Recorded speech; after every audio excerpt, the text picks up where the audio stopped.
Olá, pessoal! Estamos aqui para mais um episódio do Papo de Granja. Hoje com uma convidada super especial, a Ângela, do Granja Oliveira. Gostaria de te agradecer a presença e falar que estamos muito felizes, né, para poder trocar um pouco de experiência com você aqui. Eu que agradeço, Pedro, pelo convite. Fiquei muito feliz quando recebi de estar aqui participando desse podcast. Vai ser muito legal porque 2 produtores trocando ideia e conversando. Tenho certeza que aí, ao longo de toda essa conversa, vem muita coisa legal. Sem dúvida. Essa troca de experiência é muito importante, né, Ângela? Com certeza. E como que foi a sua vida? Como que você começou na avicultura? Chegou nesse mundinho aí? Bom, né, pra quem não me conhece, né, sou da Granja Oliveira, que nem o Pedro comentou, lá do Instagram. A gente produz conteúdo voltado principalmente para produtores de frango de corte, mas também para profissionais da área. Mas muita gente acha que eu e o meu marido, nós somos técnicos. O Jonathan, infelizmente, não pode estar aqui junto conosco hoje, devido aos serviços lá da granja. Luta. Mas não vai faltar oportunidade, tenho certeza, dele estar junto e participando do podcast também, ou qualquer outro evento. Então, muita gente acha que nós somos médicos veterinários ou tecnistas técnicos, né? Pelo assunto que a gente traz e debate lá no nosso Instagram. Tanto é que a gente fala que o nosso Instagram, ele é voltado mais para a parte técnica e prática da granja. Você não vai entrar lá, vai ver vídeo de humor, vídeo engraçado. Não, é mais a parte técnica. E antes da gente ser avicultor, na verdade, tanto eu quanto meu marido, nós somos por formação cirurgiões dentistas. Nós atuamos 2 anos da odontologia, tivemos consultório, etc. Porém, chegou um momento que a gente teve que decidir, ou a gente continua com o consultório, ou a gente vai fazer outra coisa, né? E na época, o meu pai, que já é da área da agricultura, ele já tinha lavoura, a gente não tem a parte da sucessão familiar, principalmente voltada para aviários, porque minha família não tinha nada com aviários. O meu pai, antes, né, de ser agricultor, ele foi pecuarista, foi suinocultor, mas nunca também tinha vivido uma avicultura, nem minha mãe. E aí eles falaram assim: ô, gente, esse negócio aí não é como eu pensei que ia ser. Eu pensei que ia dar mais lucro para vocês, né? E como eu tenho experiência, ele foi 65 anos de agricultura, né? Falou, isso aí não é como eu pensei, né? Ele falou, o que vocês acham de produzir alimento? Falou, alimento nunca vai parar, vai dar uma crise, vai dar uma pandemia, mas o pessoal sempre vai estar produzindo alimento porque precisa alimentar a população. Ele falou, você tem já, Ângela, a tua área de terra? Por que você não pega uma quantia dessa área e transforma numa granja de frango? Um matrizeiro. Na época a gente ia fazer matrizeiro. E era bem ali quase início da pandemia, foi 2019, 2020.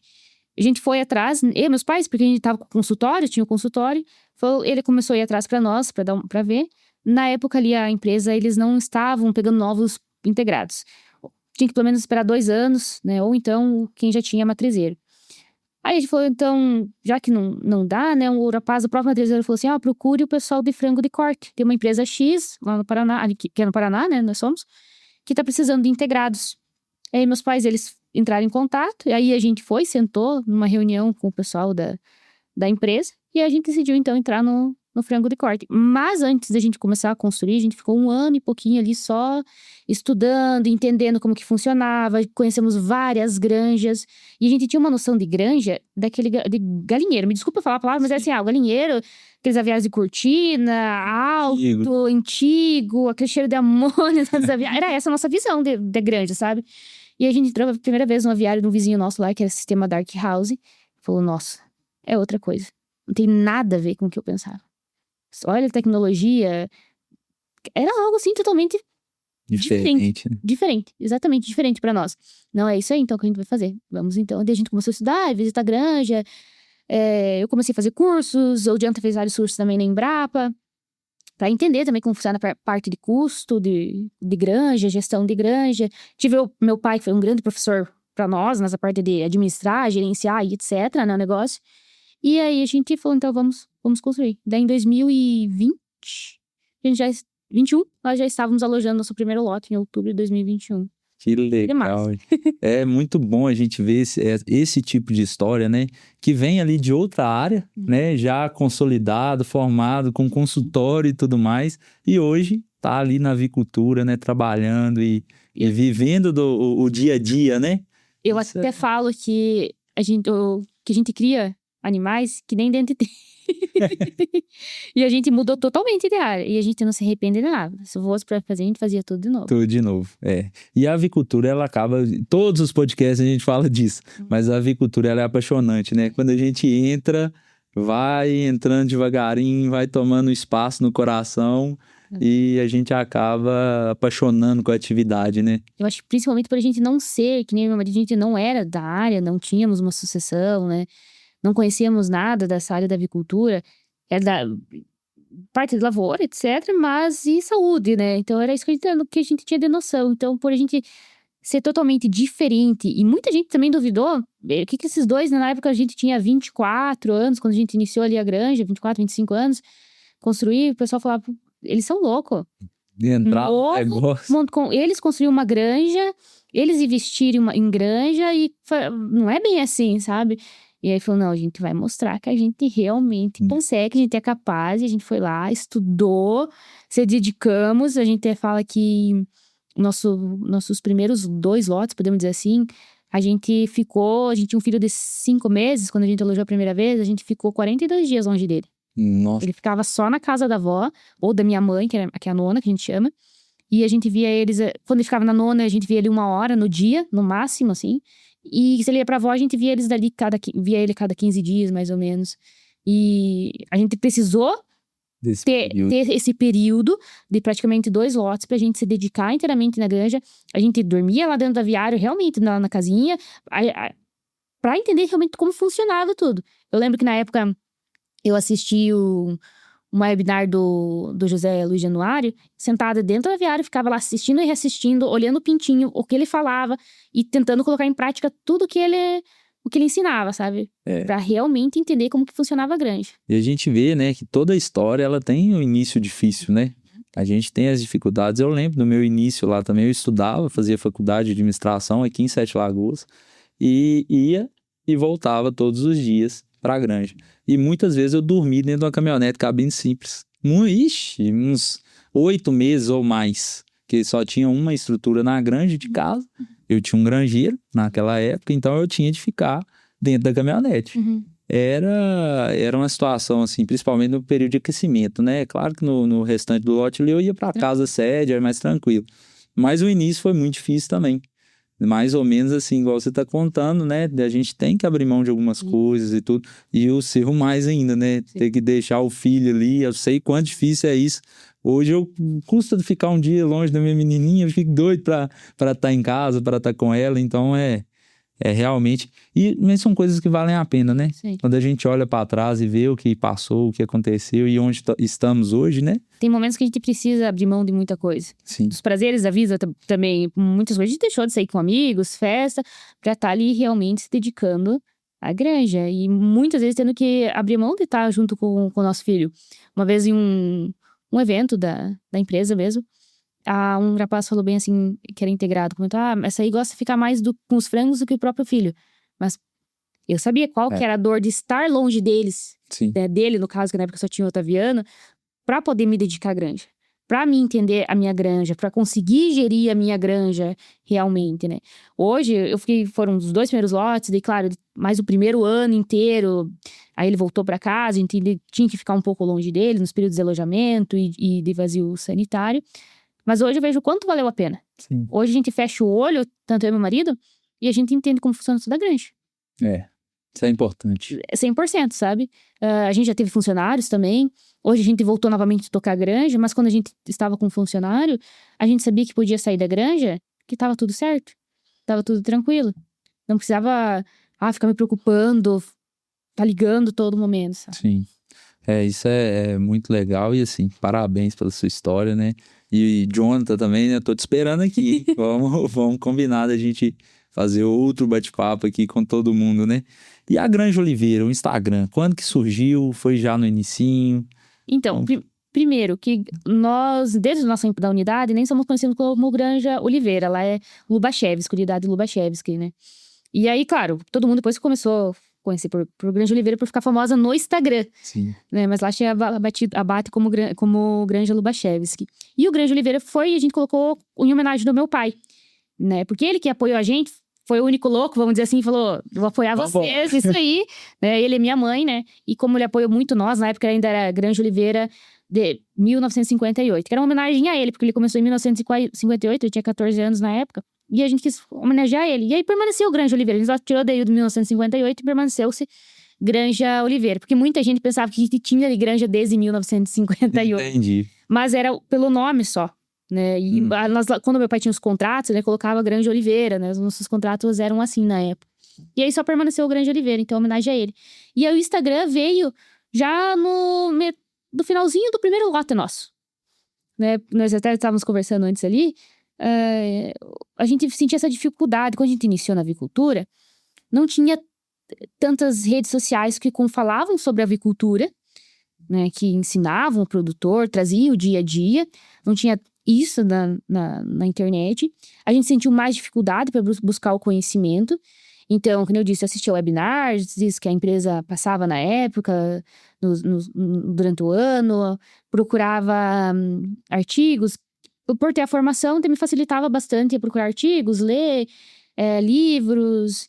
E a gente foi adquirindo todo o conhecimento. A gente teve um excelente extensionista também, que ensinou muito para nós. E ele não tinha, eu até digo, ele não tinha tempo ruim com ele. Podia ser de manhã, de madrugada, de noite. Ele estava sempre ali atendendo a gente, fazendo videochamada, nos ensinando. E foi onde a gente aprendeu. E aí tinha uma pessoa só que tinha um curso na época que ensinava sobre frango de corte também, que a gente aprendeu muito. E aí tudo que eu ia aprendendo nesse curso de frango de corte, eu ia pedindo pro extensionista. E ele, provavelmente ele vai lembrar, eu entrava dentro do aviário com uma prancheta e um papel. E aí tinha o manual operacional da empresa e mais a aula. E aí tudo que ele falava eu ia anotando, eu ia escrevendo, tudo. Mas ele falava um A, eu anotava. Do painel eu tive um pouco mais de dificuldade de pegar que nem o Jonathan. O Jonathan já pegou rápido, já entendeu como que funcionava. Eu não, eu tinha que escrever cada botãozinho, o que fazia, o que deixava de fazer. Eu entrava em ventilação com quanto, placa evaporativa. E eu fazia a pergunta mais que às vezes podia ser mais idiota. Eu não tinha vergonha de perguntar, sabe? Isso é muito importante. Eu perguntava, tava nem aí. Ele podia dar risada e tal, mas eu perguntava e eu anotava. E ali eu ia estudando. E falei, cara, tudo que eu tô aprendendo hoje, tenho certeza que tem outras pessoas que também têm essa dificuldade. Tenho certeza que não é só nós, que não éramos avicultura e que fomos para a avicultura. E nós estávamos ali no finalzinho do nosso lote, falei, vou começar a gravar vídeo no Instagram.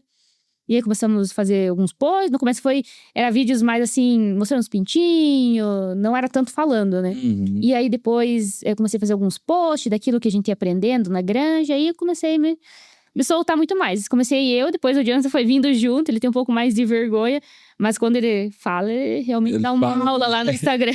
Eu acompanho lá e vejo lá, e assim, eu acho muito importante isso.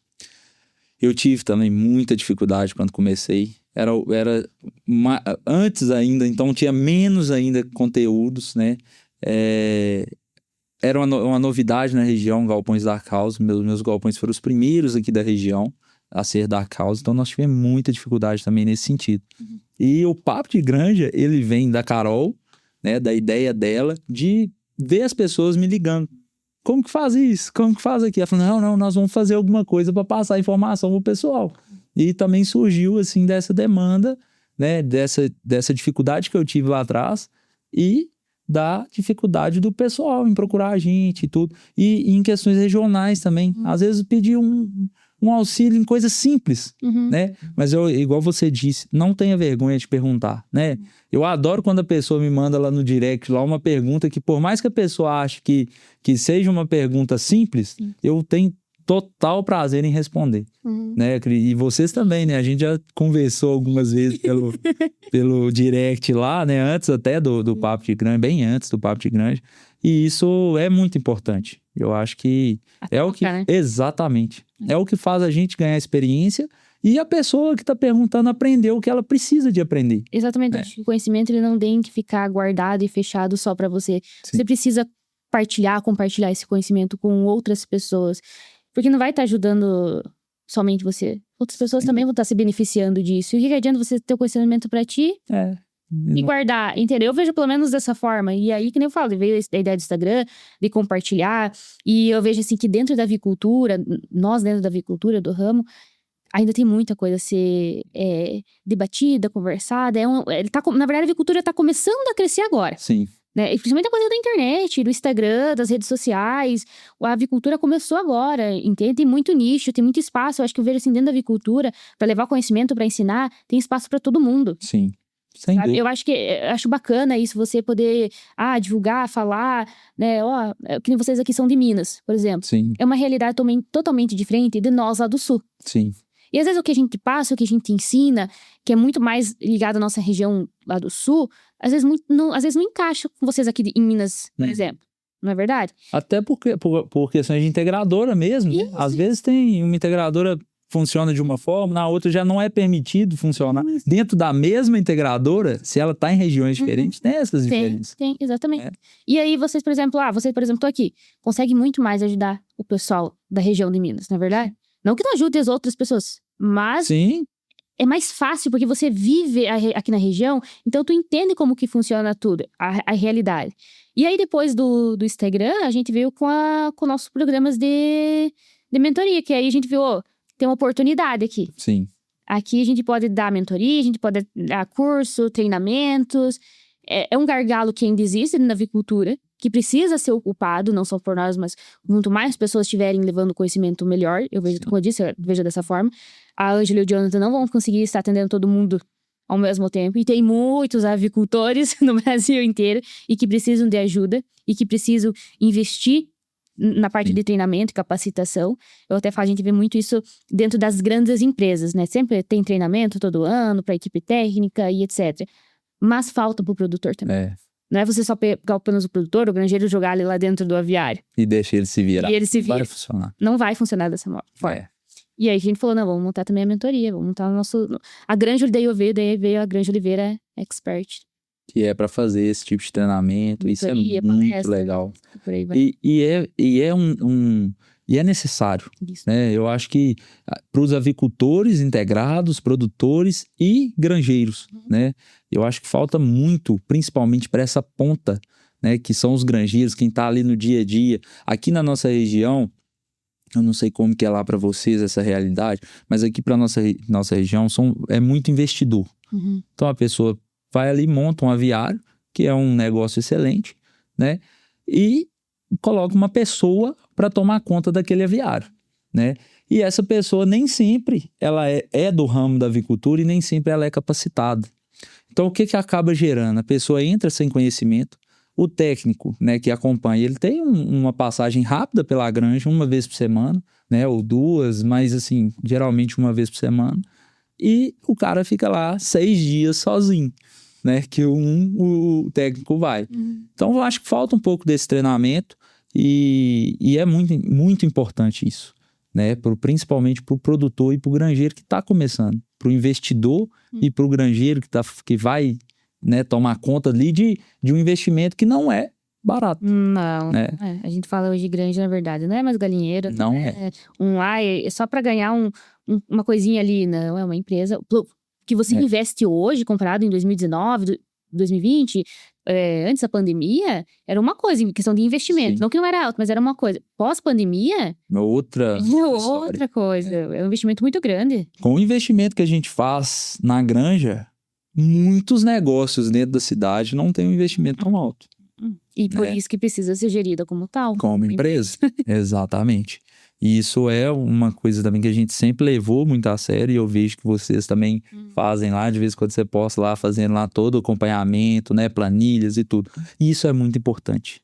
Isso é você medir o que você está fazendo, saber o que está entrando, o que está saindo, quais são os seus custos, né? Eu acho que isso tudo precisa entrar na cabeça do produtor, do investidor, de quem seja que esteja fazendo esse investimento, ele ter em mãos os dados. Né? Que só tendo os dados em mãos, ele vai saber se o negócio é ruim ou bom. Exatamente. A gente fala quem não mede, não gerencia. Exatamente. Né? Não dá você trabalhar só no achismo. Eu acho que custou isso o meu lote. Eu acho que esse lote eu vou conseguir pagar nas minhas contas. Não faz o payback do investimento. Existe muito. Na verdade, ainda na avicultura falta muito isso. Falta do produtor encarar a granja dele como uma empresa. Ter dados, mensurar, fazer conta, matemática. E hoje, se você for parar pra pensar, não é difícil. Porque quando a gente começou, eu digo pro Jonathan, que eu comecei a fazer as planilhas antes mesmo da gente estar com a granja, né? Alojada, que daí eu fiz toda a parte do orçamento e etc. Daí eu tenho toda a parte de depreciação pra mim, entendendo, né, como funcionava. Fiz alguns cursos que tinha, e tem, acho que ainda gratuito, ainda na Embrapa, da parte de custo. Fui procurar no YouTube. Eu sou assim de estudar, eu gosto de estudar, sabe? Aquilo que eu não sei, eu vou atrás. E só que na época, se for ver, não tinha tanto o negócio da inteligência artificial, né? Das Sim. IAs. Hoje, você só coloca os dados lá, a própria IA faz pra você. Hoje Verdade. ficou muito mais fácil, muito mais fácil. Hoje, se você faz ali uma sucessão familiar, tem alguém mais jovem, que possa às vezes te ajudar, um contador que possa te ajudar. Hoje tem inteligência artificial, você joga lá na planilha, no Excel, Te entrega IA pronto, né? te entrega pronto. É. Você não precisa mais ficar ali, às vezes, batendo cabeça, fazendo conta. E às vezes, as contas também não são tão difíceis assim de Sim. calcular, né? Mas facilita muito, facilita muito. Não, isso é muito importante e é o uso da tecnologia a nosso favor, né? Exato. Isso é muito importante. Qual foi o seu maior desafio na avicultura? Não foi criar frango, e sim gerir pessoas. Esse é o mais complicado, sabe? Eu digo, porque se eu e o Jonathan aqui nem avicultores éramos, era dentista, aprendemos a criar frango, a gente só foi atrás do conhecimento e foi estudar, ok, foi muito fácil. Mas gerir pessoas é o mais difícil. Você conseguir administrar tudo aquilo, o negócio, quem tá ali por trás, quem tá fazendo o negócio acontecer. Você tá lidando com um outro ser humano que tem seus sentimentos, Sim. né? Que você às vezes não sabe como essa pessoa tá, como que a pessoa vai reagir, que você tem que ter todo um cuidado, você tem que saber como motivar aquela pessoa, como dar um feedback, como ter clareza de um determinado assunto com ela, sabe? Então, assim, hoje o que eu mais vejo é a parte que foi pra mim na época, principalmente, que eu não tinha tanto conhecimento sobre gestão de pessoas. Eu tinha muita influência do meu pai, só que o meu pai, ele tinha aquele pensamento mais antigo de como lidar com as pessoas, né? Rígido. Isso. E que Sei bem como é. sabe? E hoje em dia, não é assim. As pessoas não funcionam dessa maneira. Entende? E aí eu comecei a perceber que é um calcanhar de Aquiles nosso ali, sabe? E aí eu fui aprendendo, fui estudando, fui fazendo alguns cursos de capacitação, liderança e gestão de pessoas pra aprender a lidar com outro ser humano que Sim. está ali trabalhando. Isso, a gente só vai ter resultado se a gente souber gerir aquelas pessoas que estão trabalhando com nós. E isso é um assunto, assim, muito delicado e muito importante, né? Que apesar da gente estar lá na granja, né? Nos nossos núcleos lá, às vezes a pessoa pensa que a gente só tá lidando ali com quem trabalha com a gente ou com quem tá ali no dia a dia, mas não é. É muita gente, né? Você conversa com fiscal do estado, a gente conversa com produtores, com outros produtores, a gente vai com a integradora, né? Com a equipe técnica, com a equipe de gestão, né? Aí tem a questão de contabilidade. Então, assim, é muita gente que a gente toca, né? Isso aí. E convive. E não só quem tá ali dentro da granja. E a equipe também, né, de trabalho, eu falo que eu sou muito feliz com a minha equipe de trabalho. A gente tem uma rotatividade baixíssima, todo mundo trabalha assim bem, aparentemente bem satisfeito, e a gente também como gestor muito satisfeito com a equipe. Então isso é muito importante, né? É difícil? Você sabe, você entender um dia que seu funcionário, né, que seu colaborador chegou ali, ele não tá tão legal, você conseguir ver, chegar no cara, falar, o que tá acontecendo, vamos ajustar isso aqui, isso é muito difícil. Mas é extremamente importante. Saber lidar com pessoas. A liderança, ela é difícil. Você vê assim, você tem que aprender a liderar, você tem que aprender a não somente passar a mão na cabeça, vamos dizer dessa forma, mas tem momentos que você também precisa ser um pouco mais pulso firme, vamos falar dessa maneira. Exatamente. Né? Saber o momento que eu preciso mandar embora um funcionário. Sim. Né? Ter as conversas difíceis, que hoje em dia o pessoal não gosta de ter essas conversas difíceis, gosta de esperar o balde encher, dramar. Para depois resolver. Né? Exatamente. Então, precisam haver conversas difíceis, precisam haver reuniões. Por isso que eu falo, gerir pessoas, a pessoa tem que ter, na verdade, talento. Tem que ter, porque senão não fica. E quem vai para a área da avicultura achando que vai só cuidar de frango, tá muito enganado. Como você disse agora, Pedro, são muitas pessoas no processo. É muitas pessoas que você precisa lidar. E várias ocasiões, né? Exato. E até a gente mesmo, tem dia que chega lá, a gente não tá num dia bom e a gente precisa ter esse autocontrole, saber separar as coisas, né? E é extremamente difícil pra gente conseguir fazer isso. Mas é extremamente importante também pro bem-estar da atividade. O Jonas até sempre falou com os funcionários e entre a gente também, se a gente tá com um problema, alguma coisa, né, familiar, pessoal nosso, a gente sempre tem que deixar da porta pra fora. A partir entrou aqui, eu não tô com meu problema em casa, com a Ângela, com as crianças, eu não posso levar pra vocês que são funcionários, quando a gente é funcionário, eu não posso trazer para funcionar pra vocês, eu não posso querer descontar em vocês um problema meu pessoal, eu tenho que saber lidar com isso. Então daqui pra cá, é da fora da grande. É outra história. É a empresa. Nós temos que trabalhar, temos que fazer o negócio girar e etc. Isso é muito importante. Qual o ponto mais crítico, na sua opinião, no manejo hoje? Atualmente, olha, pra ser bem sincero com você, uma coisa que era, na verdade, um problema pra nós até o ano passado, era a questão de ventilação dentro da nossa granja. Nosso aviário lá, isopainel e isotelha, então a gente não tem aquela parte de floração. Então a gente tem 1 metragem cúbica muito maior pra questão de aquecimento e etc, né? Dentro do nosso aviário. E ventilação. E numa conversa, num evento em Maringá, novamente, com o José Luiz, com o Lucas Schneider, e ouvindo também a palestra lá do Rodrigo Tedesco, me deu um alerta. Peraí, eu tô com um problema na granja, que era a pressão do nosso aviário. E a gente já sonda localizada num determinado ponto dentro da granja, que deveria estar em outro lugar dentro do aviário. E por isso que a gente sempre tinha que estar ali, mudando a ventilação a cada 5 minutos, 6 minutos. A gente tinha que estar sempre mudando a ventilação e ficava quase louco, não saía de dentro do aviário, tava toda hora ali pra tentar acertar a ambiência. Era muito mais difícil você ter uma ambiência precisa, sabe? E aí depois que a gente mudou a pressão do nosso galpão, aí encontramos a ventilação que tinha que ser por INT, por túnel, nossa. Virou outra coisa. O tempo que a gente às vezes passava ali quase o dia inteiro tentando ajustar uma ventilação, agora você lá ajusta, às vezes passa quase uma manhã inteira, às vezes uma tarde inteira praticamente. Claro, não trabalhamos sempre a mesma, né? Todo dia acaba mudando, mas não é mais difícil. Sim. Sabe, a gente percebeu ali, e aí manejo de cama também. Que antes a gente tinha que manejar cama, sem mentira, a gente manejava a cama 9 vezes durante o lote. 9 vezes ele mexia da cama, ou com o garfo, ou com o batedor de cama. Agora, nesses últimos 2 lotes, depois que a gente ajustou, a gente mexeu 4 vezes a cama. Então você vê assim, questão de tempo, mão de obra. Custo, né? Custo nosso, sabe? Eu já vejo no custo.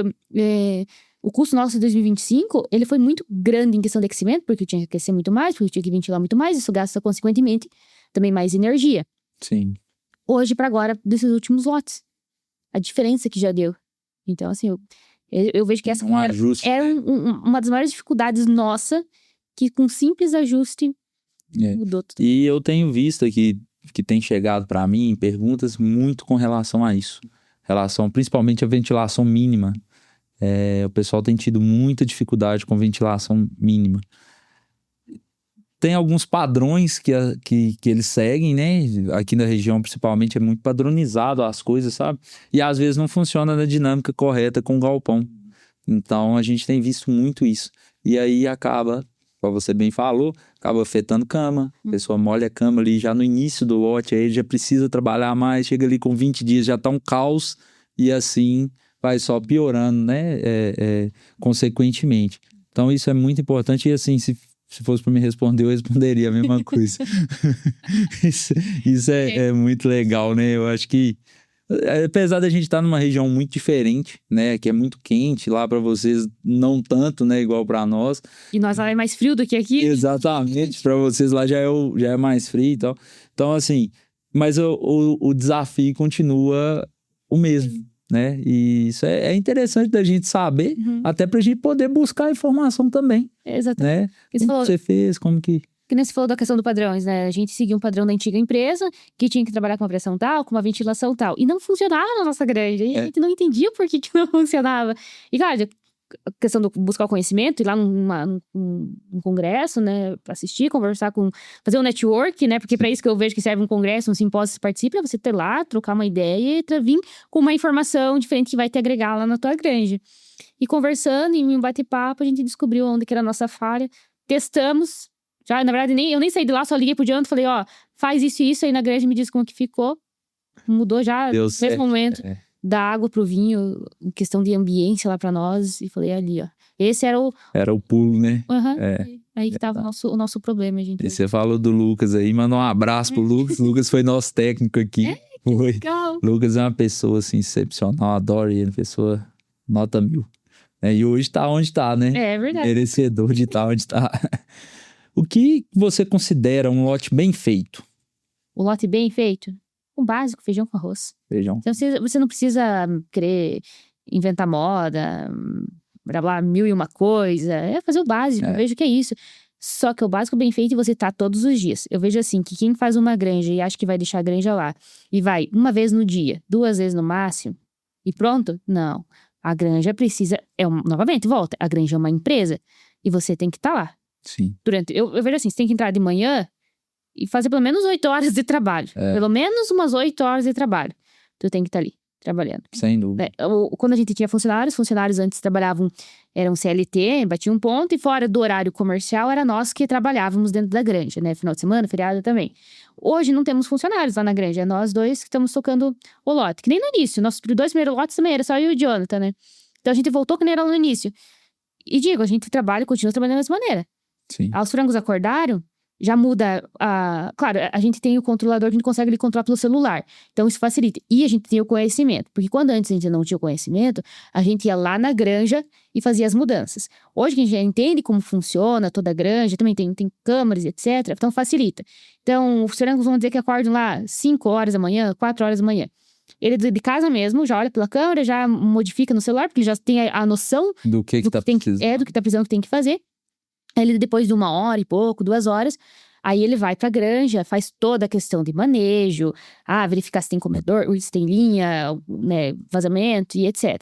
Mas a gente sempre procura, todos os dias. Aí ele para 11h30, que eu no período da manhã não consigo porque tem as crianças, né?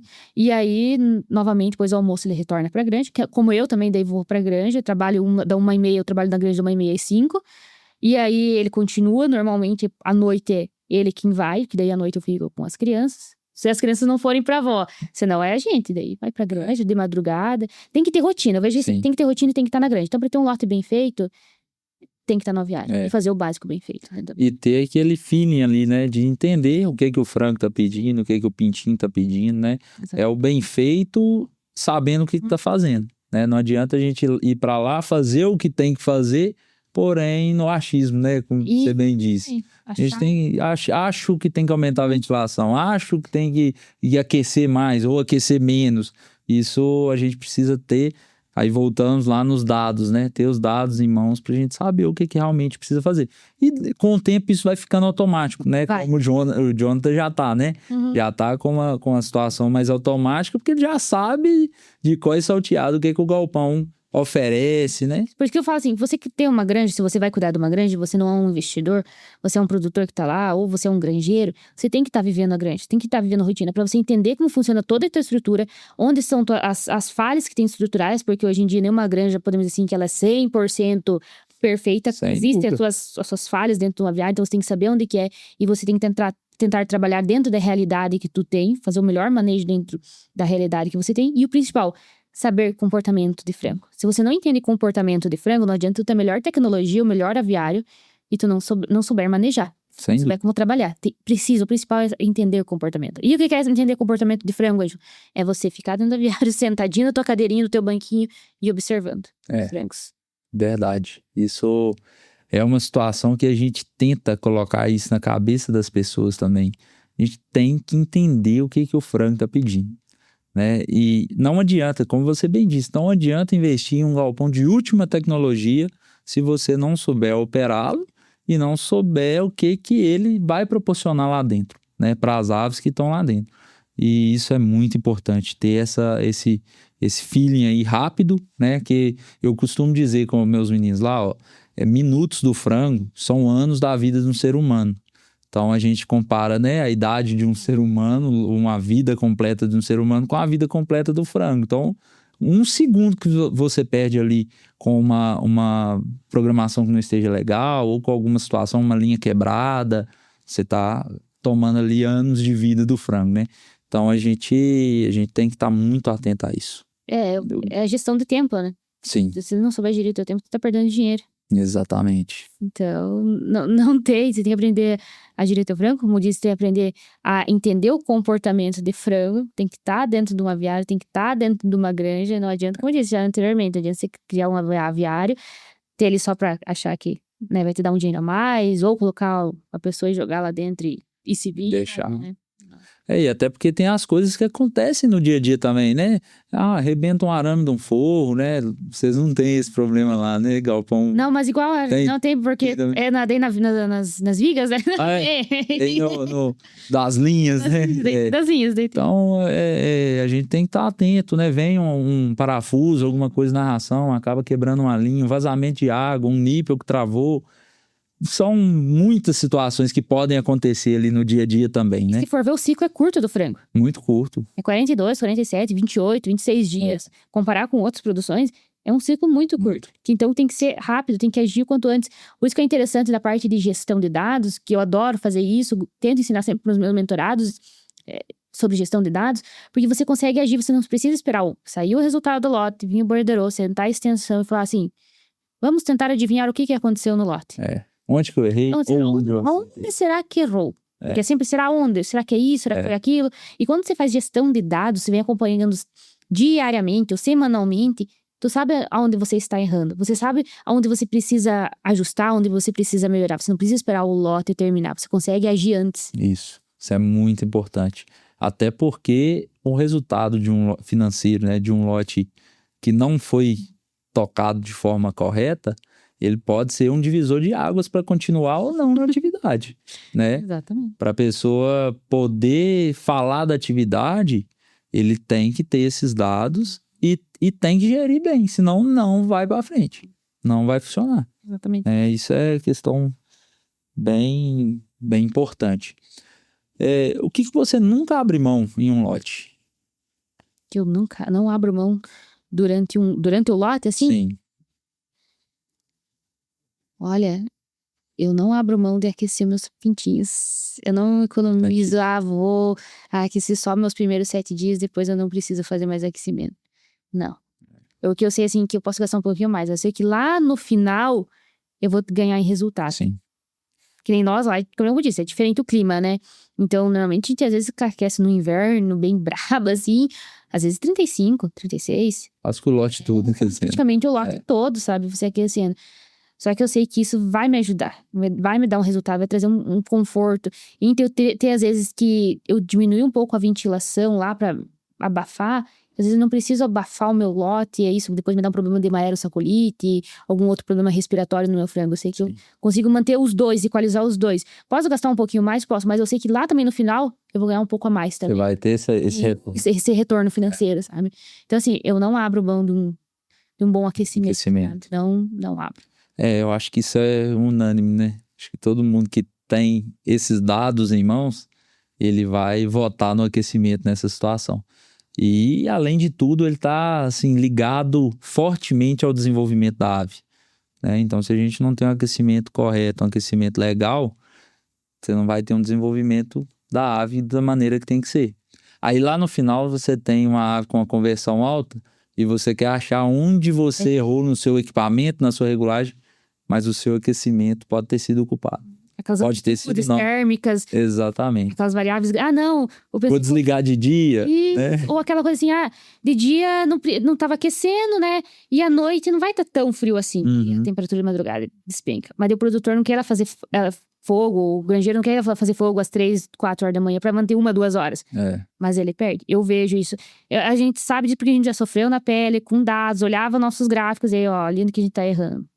E aí falou, não, temos que fazer. Aí a gente começou a perceber, nem que faz 2, 3 horinhas de fogo, no período que cai ali as ponto de orvalho, das 3, 4 horas da manhã, mantém até o horário que o frango acordou, que o nosso inverno, por exemplo, 2 graus, -1, às vezes, né? Nossa! É peleado. A gente começou a perceber, peraí, se eu aquecer nesse horário, eu consigo manter uma boa, porque ele acordou, ele vai conseguir estar mais ativo. Ele já não vai gastar energia para se esquentar quando acordar, né? Isso aí, exatamente. A gente começou a perceber essa melhora em desempenho, não havendo mais tantas percas. Ali onde a gente percebeu onde que tinha uma deficiência também, né? Um furo ali, né? Isso só por causa do quê? De dados. De dados. Se a gente não tem o dado, a gente não consegue descobrir. Na sua opinião, dá dinheiro produzir frango de corte? Dá pra quem souber administrar e gerir. Sem dúvida. Sim. Pra quem acha que, ganhei um dinheiro do lote e hoje eu vou trocar de carro, vou construir uma casa, vou viajar, vou comprar a melhor roupa que todo mundo tá usando de marca, cara, me desculpa. Você tá jogando teu dinheiro próximo no ralo. Você tem que saber gerenciar o teu negócio. Tem que saber administrar ele. Eu tô investindo, eu tenho um financiamento para pagar, eu tenho pessoas que trabalham no Instagram, então eu tenho que saber gerir. Pra depois o banco não vir lá e levar, né? Levar. Porque até pagar é do banco, né? Exatamente. Até pagar é do banco. Você principalmente faz financiamento. Eu sei que hoje tem grandes investidores que não dependem de banco, investem com o próprio capital. Mas mesmo se investindo com o próprio capital, o negócio tem que se pagar. E o dinheiro tem o custo dele, né? Exatamente. Então a pessoa tem que colocar também o custo desse dinheiro, né, na conta. E isso eu acho que é uma situação que realmente, sem a gestão, a gente não consegue tocar nada, nenhum negócio. Eu vejo assim, a pessoa fala, investi na minha granja, né? Tá pago. Mas agora estragou já paguei, mas aí já estragou o exaustor. Eu não tenho dinheiro pra trocar o exaustor. Cara, mas você devia ter feito a conta lá do teu custo invisível, que a gente chama, de quanto você tem que guardar todo lote para daqui 50 lotes, daqui 10 anos, você poder trocar teu exaustor. Ou daqui 7, daqui 6 anos. Aquele dinheiro que você achava que tava te dando lucro, que tu tava gastando em bobeira, que nem diz meu pai, em coisas que não tem fundamento, era o dinheiro que você devia estar guardando para você trocar teu exaustor, trocar um motor. Verdade. Que a galera não faz esse custo invisível, porque não quer, na verdade, ver que tem ele. Acha que aquele dinheiro tá sobrando, né? Exatamente. E a gente fala, aqui a própria depreciação do galpão, né? A gente precisa colocar ela na conta. Sim. Né? Não pode deixar ela de lado. Porque enquanto tá tudo funcionando, beleza, tá tudo muito lindo. Mas na hora que você precisa... E a gente vê muito disso aqui na região, de quem deixou passar do tempo de reforma, do tempo de atualizar o galpão. E a gente vê a dificuldade que é hoje. Hoje, na verdade, é fazer outro galpão. Sim. É mais viável do que reformar algumas estruturas.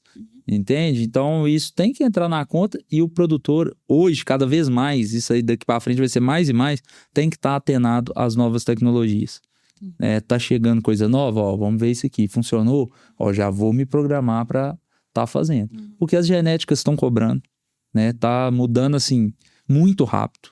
Né? Há 10 anos atrás, né? Quando eu comecei, o frango era um. Hoje ele é outro, totalmente diferente. Exatamente. Não tem nada a ver com o frango de 10 anos atrás. Então, a forma de trabalhar, as temperaturas exigidas, né? Tá cada vez diminuindo mais. Né? O frango tá... Ventilação mais. O frango tá desenvolvendo mais. Então, a gente precisa atualizar. Exatamente. Precisa estar junto ali na... Não é nem a avicultura de 5 anos atrás, que quando nós começamos há 5 anos atrás era uma coisa. Hoje já se passou, já é outra. Sim. Como tem que trabalhar com frango. Exatamente isso. Quando nós começamos, tínhamos que trabalhar 33, 34 graus. Hoje tu vai trabalhar 31,5, 30. Já é totalmente diferente. A gente até brincava quando começou no Instagram, né? E falava... Muitas pessoas julgavam, mas vocês não têm noção de frango. Eu crio frango há 10, eu já crio frango há 15, 20 anos. Não, ok, tudo bem. Eu sei que vocês têm experiência, não invalida a experiência de vocês. Só que o frango que vocês criavam 10, 15 anos atrás, não é mais o mesmo. E hoje, falo ainda a mesma coisa. Se passou 5 anos, o frango que eu criava 5 anos atrás, não é mais o mesmo. Não e eu é. preciso aprender a como manejar esse frango de hoje. E essa mudança, ela vai ser cada vez mais rápida. Né? Com tecnologia, investimentos, né? A própria nutrição, né? Vem ganhando aí vários aditivos, vamos dizer assim, né? Que vão levando... Melhoria, né? Melhoria. Vão levando aí as qualidades, né? Dos grãos, de tudo. Exatamente. Pelo galpão, a estrutura que tu tem hoje, tu tem que ter uma nutrição adequada, uma genética adequada, né? Pela estrutura que hoje você monta, né? Pra criar aqueles frangos durante esses, como eu disse, é um ciclo muito curto que tu tem dentro da tua granja. É rápido, né? O que você acha que o produtor leva a sério as questões de biosseguridade? Acho. Se for ver assim, de uma maneira geral, comparado em outros lugares, o Brasil, né, esteve livre por muito tempo da influenza aviária. Quando teve um problema, foi num local específico, conseguiram agir o mais rápido possível, que isso não afetou, assim, também em grandes escalas, né? Se for ver, foi rápido. Muito, né? Grandes. Foi muito rápido. Então, assim, o avicultor, ele consegue sim ter uma boa biosseguridade, consegue ter. Tem lugares e locais mais locais que às vezes a pessoa deixa, que acaba pecando ali, tem. Mas a gente, se for ver de uma maneira geral, o produtor, assim, ele vem numa crescente. Vem, né? sabe, vem crescendo, as empresas vêm exigindo cada vez mais, muitas empresas hoje vêm sendo certificadas, vêm sendo auditadas, porque precisa abrir mercado, né? Então, assim, eu vejo que se comparar com outros lugares do mundo, o Brasil, ele é nota 10, sabe? A gente tem amigos, assim, de conversa da Itália, do Chile, então você vê, assim, que o brasileiro E eu acho que, assim, é uma questão, né? A biosseguridade é uma questão que ela está altamente ligada ao sucesso da nossa atividade, né? Igual você disse, né? Em outros lugares do mundo, a gente sabe das dificuldades que tem, sabe que os países já tiveram também uma infestação, né? Não só de gripe aviária, como de outros patógenos também, né? E a gente consegue segurar isso muito bem. Mas o produtor, eu acho que falta um pouco de informação para quando ele entra na atividade. Essa questão de biosseguridade, eu acho que assim, é a questão mais importante que precisa ser passada para o produtor, além da gestão, né? Mas a questão de biosseguridade, levar a sério, cuidar, trocar calçado, fazer tudo que tem que fazer, né? O protocolo todo certinho. Claro que cada estado tem a sua fiscalização, os seus ideais e tudo, mas é muito parecido, né, de um estado para o outro. Então eu acho isso muito importante e acho que o produtor tem que estar cada vez melhorando mais nesse requisito, né? Eu vejo assim, que dentro resumindo novamente, volta aquela coisa, criar frango é fácil, o negócio são pessoas. Então, você tem que estar, pelo menos todo ano ali, novamente ensinando, novamente mostrando, novamente exigindo, novamente cobrando, fazendo checklist. Porque senão as pessoas também acabam se acomodando e não fazem. Verdade. Então, eu acho assim que tem que ter essa cobrança, tem que ser sempre ensinado, sempre tem que estar sendo mostrado como é que faz. E não só cobrado, mas sempre explicar o porquê daquilo. Senão você vai lá e cobra, ou apenas ensina, assim, de maneira geral, mas a pessoa não entende o porquê que ela tá fazendo isso. O porquê que vai afetar para ela. Entende? É aí que tá a diferença também. E entender que uma falha de biosseguridade pode causar não só para a granja dela, pode causar para a avicultura no geral. Exatamente. Né? Não só para o estado, né? Igual a gente teve a situação que aconteceu, o Brasil todo foi, mesmo que por um curto período de tempo, teve um impacto, né? E graças a Deus foi controlado muito rapidamente, ficou, né? Acho que em uma semana o Brasil já estava novamente abrindo alguns mercados que tinha fechado e tudo. Então, assim, foi muito rápido. Né? E isso é muito importante. O que diferencia um produtor comum de um produtor de alta performance? É um produtor que se dedica, que busca conhecimento e que aplica. É um produtor que realmente tem ação, ele tem decisão sobre aquilo. Essa é a diferença. Não é aquele produtor que ele tá ali parado, que ele acha que, pra que ele vai adquirir conhecimento? Sempre fez assim, vou continuar fazendo assim. Então, essa a diferença. Aquele produtor que tem alta performance é aquele que busca conhecimento, aquele que tem decisão, que é aquele que realmente pratica. Tem constância. É o que para de fazer o que acha e passa a fazer o que ele sabe, por que ele tá fazendo. Né? Exatamente. Isso realmente um ponto. O que define uma boa cama para o lote? Uma boa cama para o lote, uma cama sequinha e solta. Que ela não começa durante o lote. Ela começa no vazio sanitário. Uma cama boa vai começar no vazio sanitário. E consecutivamente ela vai se manter durante o lote, que vai te facilitar a tua vida lá no vazio sanitário. Então, para mim, uma cama boa é uma cama seca e solta. Essa para mim é uma cama excelente. Qual material você prefere usar como cama? E por quê? Nós lá só temos um material que a gente utiliza na nossa região. Acho que aqui na região de vocês utilizam mais já de um. Nós lá utilizamos só maravalha. Ou seja, de pinos, eucaliptos, ou só um, só outro. Não se utiliza casca de arroz, de amendoim, essas outras coisas. Ou pó de seragem, também não. É mais lá na nossa região, maravalha. Entendi. Aqui utilizam outras, né?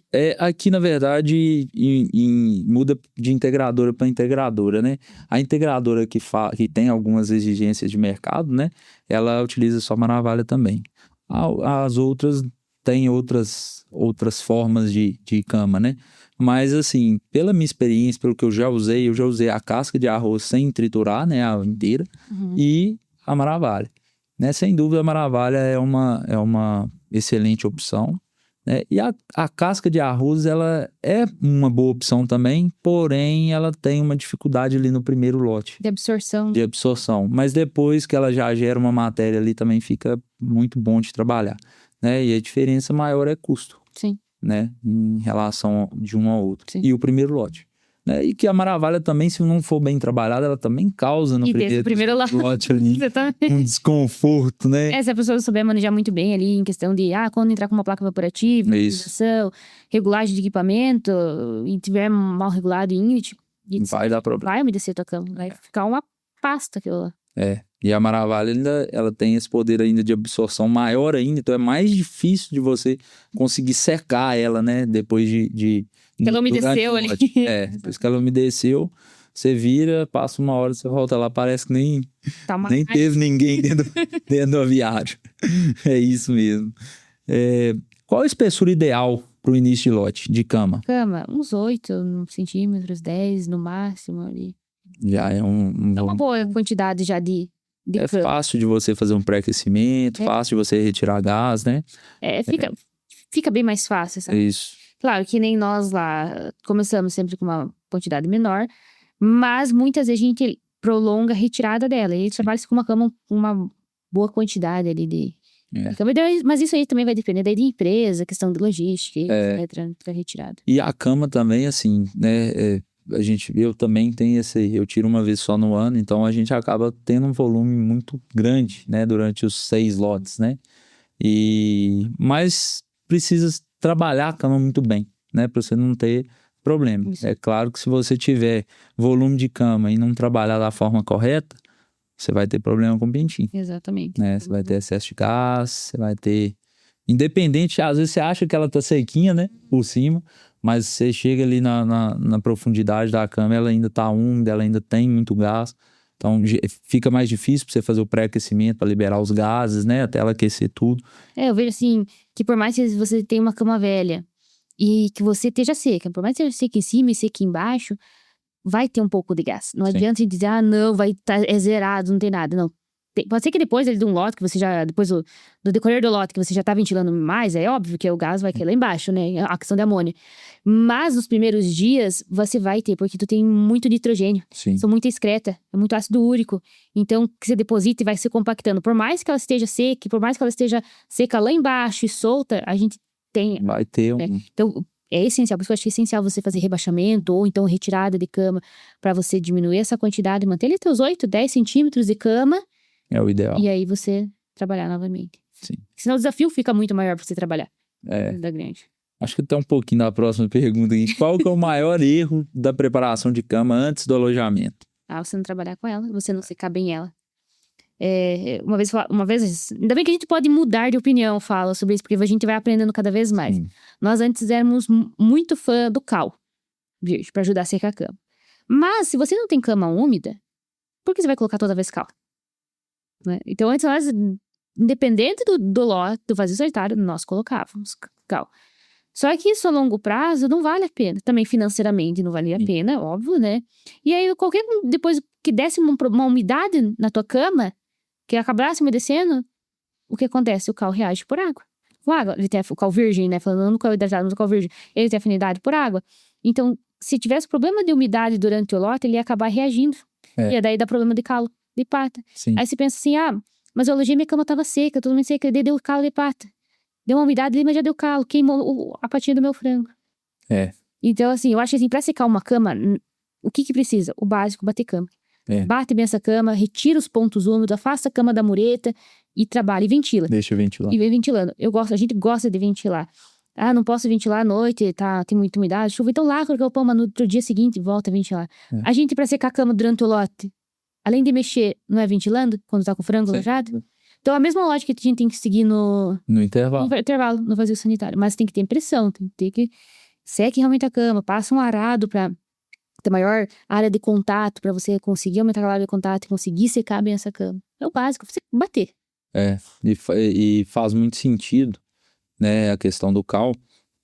A gente também usava, né, sempre, até por uma exigência de integrador.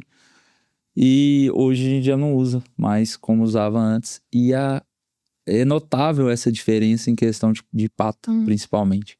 Né? E como a gente tem esse volume de cama, acaba que, querendo ou não, você tem uma umidade ali nessa cama. Por mais igual você fala, por mais seca que ela esteja, a gente acaba tendo ali durante o lote alguma coisa. Então, e realmente a gente tinha muitos problemas, principalmente na região de placa, com calo. E hoje a gente já não tem mais. Né? Não estou falando que não é para usar, né? Mas saber quando usar. Isso aí. Exatamente. É saber o porquê das coisas, né? Exatamente. Por que nós vamos usar o cal? Nós vamos usar por isso, por isso, por isso. Então, vamos usar. Virgem, quanto contratado.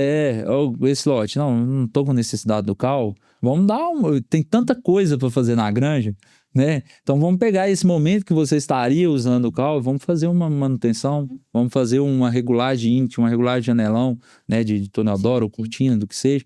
Mas isso acaba te dando um tempo a mais para fazer outras coisas, né? Exatamente. Então precisa saber o porquê das coisas.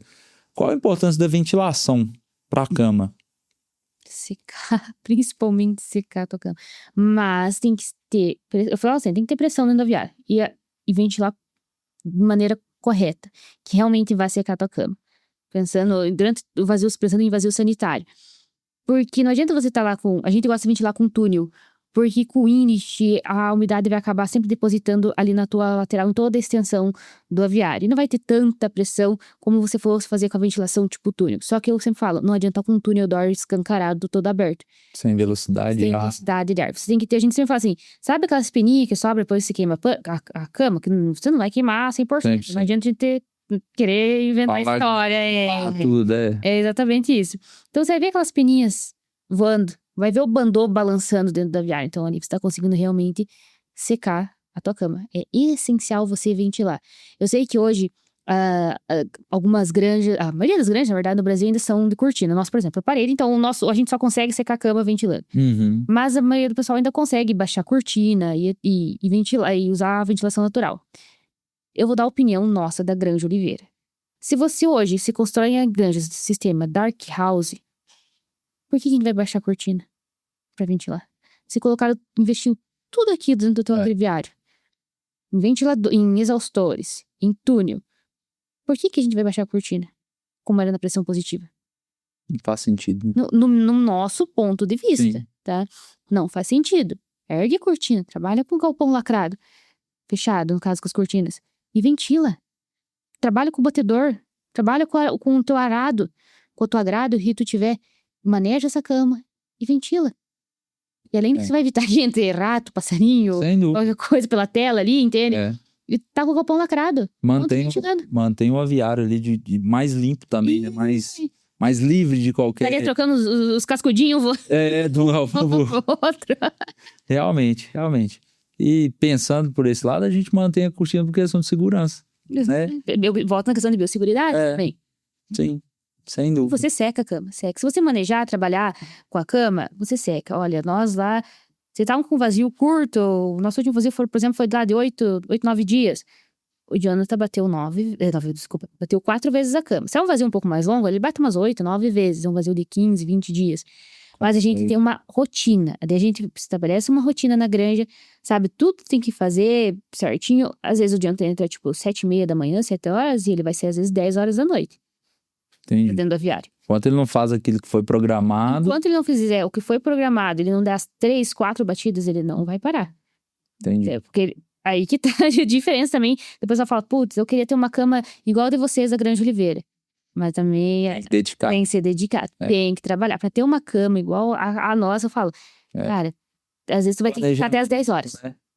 E a gente fala assim, às vezes a gente prefere passar... é engraçado, né? Eu falei pro Jonathan. A gente sempre consegue ainda ter tempo de qualidade, porque os nossos filhos são prioridade pra nós.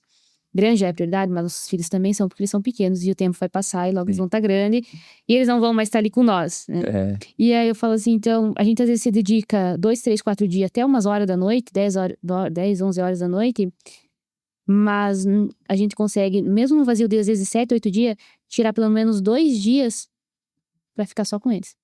Nós somos somente deles.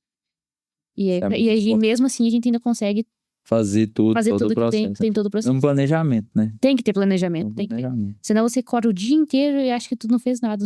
É. No dia. Verdade. Isso a granja, se você for ficar lá dentro, toda hora que você estiver lá, você vai ter coisa para fazer. Né? Isso aí é inevitável. Qual o primeiro sinal que a cama está saindo do controle? Primeiro sinal, a umidade. Começou a ver uma Uma umidade. umidadezinha ali, você já sabe, eita, o que tá acontecendo. Isso é até uma dica pro pessoal, né? Uhum. Ficar muito atento a esses sinais, né? Se quer ter uma cama de qualidade, Por isso que eu falo, você tem que entrar no aviário, você tem que olhar tudo dentro da granja. Você tem que ir de ponta a ponta. Eu falo assim, o manejo de você ir lá estimular frango, até os primeiros 7 dias, máximo uns 14 dias. Mas você tem que ficar entrando pra ficar estimulando frango, não tem necessidade. Mas, durante o restante ali, dos teus outros 15, 20 dias, 25 dias que você tiver de lote, você tem que entrar no aviário e você tem que entrar de ponta a ponta. Você não adianta entrar ali na entrada, só na entrada de ar, dependendo onde é a tua entrada, né, da granja, e olhar só ali no meio ou até na frente. Não, hoje em dia as aviações são 150, 160, 170, 180, 200, né? Então, olha a extensão que você tem de aviário. Então, você tem que entrar dentro da granja e ir lá no fundo, lá na ponta. Será que não tem cama úmida lá? Será que não tem um vazamento de nípel estourado? Virou uma lagoa dentro da granja? E lá na frente, na placa evaporativa, e sentir vai lá, medir velocidade de ar, será que tá certo? Será que essa umidade não tá se caindo? Eu tô com baixa velocidade de ar, será que não tá se depositando na minha cama? Será que eu não tenho um exaustor que tá com a coreia frouxa e não tá fazendo a minha exaustão correta dentro da granja? E assim, por melhor que o galpão seja, você vai ter diferença entre zonas ali, né? Entre a entrada de ar e a saída de ar, vamos dizer assim, né? Então, é muito importante a gente fazer essa análise também, né? Entrar e sentir o galpão, como é que tá a minha parte de saída de ar. O ar tá pesado, o ar tá bom, tá ventilando legal, né? Igual a gente tava conversando aqui um pouco antes do podcast, né? Hoje a gente tem um alojamento com uma densidade um pouco mais alta, pela realidade da integradora, e uma saída de lote também um pouco mais tardia, né? A gente tá batendo aqui a partir de 47 dias. Então, assim, os frangos com 47 dias estão lá uns monstros, né? E você não vai entrar pra, vamos lá, bater cama lá com 42, não tem como. Não tem como. Tá difícil de andar lá dentro. Então não tem jeito. E a mortalidade baixa. Então a gente tem uma dificuldade em qualidade de ar. A gente tem que usar as ferramentas que a gente tem para conseguir fazer uma homogeneização de todo o ar do galpão, né? Para a gente conseguir esperar a data de saída do lote sem causar uma mortalidade alta, sem causar uma refugagem ou tanto da cabeceira quanto do fundo do galpão, né? E isso é muito importante para um resultado, né? Eu vejo assim que nem falando em manejo de cama, né? Lotes pesados, que trabalha que nem nós também, é 45, muito difícil ali sair com 42 dias. Mas você sai 45, 46, 47 dias e a densidade alta no galpão, você vai manejar uma cama no máximo até os seus 35, mas assim, no máximo, pra tu não ter problema de arranhão. Porque, cara, se quiser manejar a tua cama, depois disso, é só pra dar problema de lesão de pele em frango. E estresse no frango. E mortalidade, porque acaba tendo ataque. Sim. Cara, um aviário de 150, 160, sei lá quantos metros for, né? Hoje os aviários não são mais os de 100, né? 25, são tão pequenos assim. Então, olha o tempo que esse frango às vezes vai passar ali se estressando.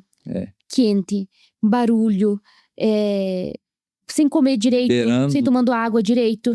Porque é um tempo, você tem que colocar isso no teu tempo ali, que o teu frango tá deixando de ganhar também. Eu falo assim, manejo de cama, você vai fazer ali dos teus 7 dias em diante, até no máximo uns 28, 35 dias. Além disso, se tu não fez o básico bem feito... Não vai adiantar também. Não vai adiantar. O que eu falo assim, a cama, quanto antes você conseguir cuidar dela, melhor. E menos trabalho você vai ter lá no final. Exatamente, exatamente isso aí. A gente, então, assim, quando tô lá com o pintinho, a gente já entra com rastelo, já vai manejando até quando dá, já não dá mais. Eu tenho lá 3 tipos de triturador. Eu entro com um triturador que é menos agressivo, e assim a gente vai, 28, 30, igual você fala, 32, parou. Porque sabe que o Porque frango é muito grande. Né? você já vai ter uma mortalidade por essa mexida. Uhum. Dali pra frente, se tiver de ter calo, se tiver de ter arranhão, se tiver de... Já tem. Já tem, Então- não adianta eu querer chorar pelo leite derramado. Não adianta. É o que foi o trabalho que foi mal feito lá no início. Exatamente. Né? Infelizmente, é a realidade, né? Claro que a gente sabe que questões de dermatite, dermatose, são vários fatores, não é só cama, não é só... Mas tem uma boa contribuição, né? Mas sabemos que tem outros fatores também que podem ocasionar. Então, chegou ali com 32 dias, se tiver algum desses fatores, você já não vai conseguir resolver mais, né? Você pode amenizar com alguma situação, mas resolver, de falar que vai... 100%? Não vai conseguir. Então não justifica. Você vai aumentar a mortalidade, você vai aumentar a refugagem do lote, né? Aumento do colapso e não vai justificar. É importante resolver nos primeiros sinais que a cama dá. Sim, com certeza. Eu sempre falo assim, a cama começou a ficar levemente úmida, aquela encrostada não. Mas começou a ficar levemente úmida em cima, já tá na hora de começar a trabalhar com a cama. Aí já Sim. começa a trabalhar com a cama. Você não precisa, às vezes, mexer todo o teu aviário. Mexe onde precisa. Isso. Que nem nós na nossa granja. A gente começa sempre pelas linhas mais estreitas. Porque elas são as linhas mais curtas, onde se acumula mais aves, se for parar pra pensar, né? Porque não tem um espaço tão grande. Já tem comedor, já tem nípel, né? Então, as aves ficam normalmente mais nesse local. E aí, os outros espaços têm um espaço maior pra ela percorrer. Então, vamos começar sempre planejando ali. Que é onde sempre começa a umedecer um pouquinho mais cedo. Aí, depois, umedece depois, trabalha-se o restante da cama. Sim. Desde que eu e o Diano agora estamos tocando a granja, a gente mexeu 2 vezes as linhas mais estreitas da granja e 2 vezes todo o aviário. E daí também depois não mexemos Deu mais. já pela qualidade de cama, deu pra É porque você consegue depois manter uma boa qualidade de cama. Só que, claro, isso também, a gente tem uma densidade menor na nossa granja, a gente trabalha. Antes a gente trabalhava com ração de proteína animal, hoje a gente trabalha com ração 100% vegetal. Eu vou dizer assim, a gente já tinha trabalhado antes também na nossa antiga empresa. Antes você tinha um trabalho muito maior. Claro, dependendo da empresa para empresa, a formulação vai ser diferente. Sim. Eu não trabalho igual, por mais que ração 100% vegetal. Então, antes era muito mais trabalhoso. Tinha que ter muito mais cuidado. Hoje, que a gente voltamos com ração 100% vegetal, em outra empresa que estamos, já não sentimos essa dificuldade. A gente até pensou, a gente tava até com medo, porque a gente tinha o meu trauma da outra empresa. Falei, putz, vai voltar pra ração 100% vegetal, vai ter que ser trabalhado com essa cama e etc. Não foi assim, sabe? Então a gente percebeu. Aí, claro, tem questão toda de manejo, desde o vazio sanitário bem feito, o momento de entrar com o batedor. Hoje nós não entramos mais com o garfo. Antes a gente utilizava o garfo. Aí pensando, como é nós dois, cuidando de 3 aviários, temos não só a granja, temos outras mentorias, tem curso, tem as crianças. Então a gente hoje só entra com o nosso batedor de cama, o triturador, que tritura a cama mesmo. E estamos, no momento, conseguindo manter a qualidade de cama. Eu falei, vamos esperar agora o inverno, porque no inverno é diferente, né? Se for mais úmido, é um pouco mais trabalhoso pra trabalhar com essa cama. Mas eu falo assim, começou a aparecer aquela crostinha em cima, não espera ela formar o cascão, não espera isso. Já trabalha com ela. Já dá uma revolvida, né? Joga o seco pra cima. Essa questão é de muita atenção para quem tá ali trabalhando, né? Para analisar e ver essa umidade ali antes de se tornar o cascão. Isso aí. Porque muito provavelmente, se você deixar tornar um cascão, vai ter calo lá no final. Exato. E por mínimo que seja o tempo que tenha esse cascão. Isso aí. Né? Já dá calo. Já dá calo. É incrível. Mas ele acaba queimando a patinha. Exatamente. E é muito sensível, né? A gente pega a patinha de um pintinho, a gente tem que comparar com um recém-nascido, né? A pele de um recém-nascido é muito sensível. E não é diferente com o pintinho. A patinha dele também é muito sensível, né? Então qualquer coisinha já ocasiona ali aquele machucadinho, né? E vai só piorando. Cama ruim impacta no resultado financeiro e zootécnico? Impacta. Imagina, eu falo assim, gente, a cama, né, do aviário é realmente a cama do frango. É onde ele passa os seus 28, 42 dias do lote sobre ela, deitado. Por mais que, claro, quando ele é mais jovem, ele é mais ativo.